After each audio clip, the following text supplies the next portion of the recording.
Phase میں ہیں. لیکن آپ دیکھیے جو انٹرنیشنل قوتیں ہیں، خاص طور امریکہ ہے، ان کی جو اسٹیٹمنٹ آئی ہے وہ بھی یہی آئی ہے اسٹیٹمنٹ کہ جو پاکستان کا اپنا نظام ہے اس کے اندر رہتے ہوئے اس کی جو الیکشن ہوا ہے اس کی جو دھاندلی کے الزامات ہیں اس کی تحقیقات کر لیں. تو یہ اس کو ضرور مد نظر رکھیں گی تمام قوتیں، تمام طاقتیں اور تمام دوسرے ممالک کہ پاکستان میں جمہوریت کس شیپ میں ہے. جمال صاحب آپ سے کویشچن ہے، انفارچونیٹلی پاکستان نے صرف امریکہ سے یا IMF سے پیسے نہیں لینے ہوتے، پاکستان نے امریکہ سے پیسے بھی لینے ہیں، پھر انٹرنیشنل امریکن آرگنائزیشن سے بھی لینے ہیں، پھر ہم نے ویسٹ سے بھی پیسے لینے ہیں، پھر ہم نے مڈل ایسٹ سے بھی پیسے لینے ہیں، پھر ہم نے چائنا سے بھی لینے ہیں، پھر ہم نے رشیا سے بھی لینے ہیں.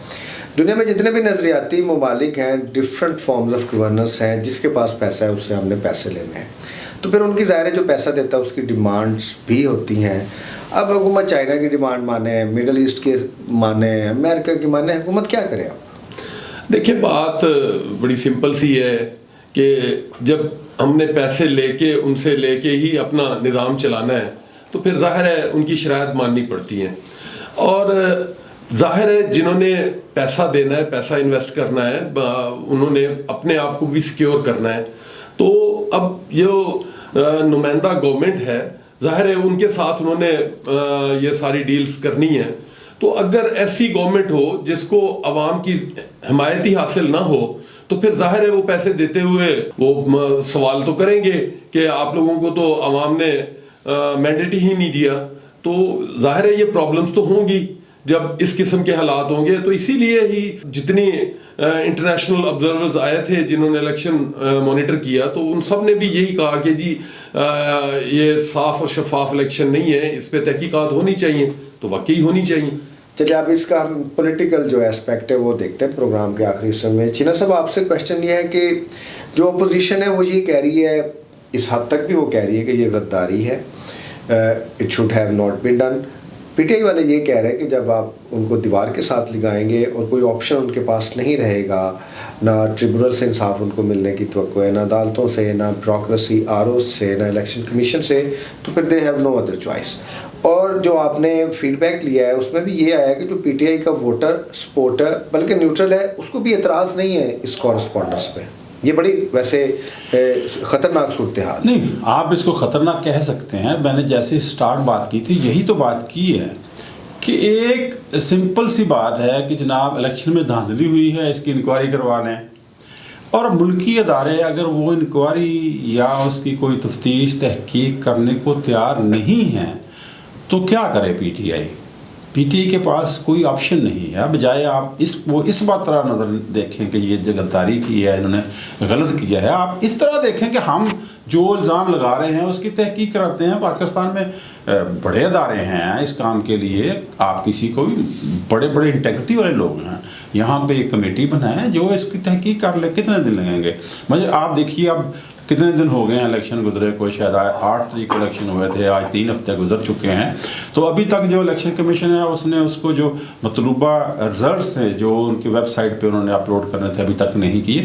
تو لوگ جب اریٹیٹ ہوں گے، جب لوگ تنگ ہوں گے تو نہ صرف وہ اس طرح کی حرکتیں کریں گے کہ لیٹر لکھا جائے گا، بلکہ وہ ملک کے اندر بھی احتجاج پہ آئیں گے. جی ملک صاحب، اس کو ذرا کنکلوڈ کیجئے گا کہ اگر چیزیں اس طریقے سے چلتی ہیں آگے، یہ بھی سنا جا رہا ہے کہ PTI شاید سول نافرمانی کی طرف سے سافٹ طریقے سے جائے، پھر ٹیکسیشن وداؤٹ ریپریزنٹیشن کی بھی ان کی طرف سے باتیں ہیں، آفیشلی نہیں لیکن ظاہر ہے ان کے حلقہ سے یہ واضح آ رہی ہیں.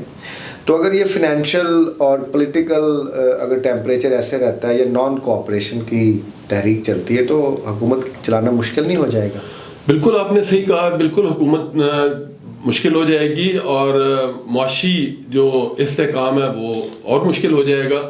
اب IMF نے جب عمران خان صاحب سے 2 دفعہ ملاقاتیں کی تھی تو ظاہر ہے ان کی نظر میں ان کی کوئی اہمیت تھی تو تبھی ملاقاتیں کی تھی. تو جب آپ ملک کے اندر جو ادارے ہیں وہ بالکل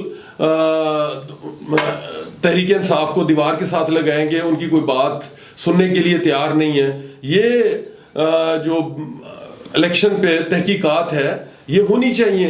اور اگر نہیں ہے تو پھر وہ ظاہر ہے انٹرنیشنل قوتیں جو ہیں وہ ان کو ضرور اس میں انوالو کریں گے. تو ظاہر ہے جب وہ انوالو ہوں گی تو میں نہیں سمجھتا کہ یہ کہنا کہ جی یہ غداری ہے یا ملکی سالمیت کے خلاف ہے. ظاہر ہے ملک کے اندر جو ادارے ہیں ان کو بھی چاہیے کہ وہ ان جو اعتراضات ہیں ان کا سدباب کریں. جی ناظرین، آج ہم نے IMF کے خان صاحب کے خط کو لے کے ابتدائی بحث کی. اس کے جو ریپریکاشنز آئیں گے اس کے اوپر ہم بات کرتے رہیں گے. اگر آپ کو ہمارا چینل پسند آئے ہمارے چینل کو ضرور سبسکرائب کیجیے گا. آپ کا بہت شکریہ. اللہ حافظ. اللہ حافظ.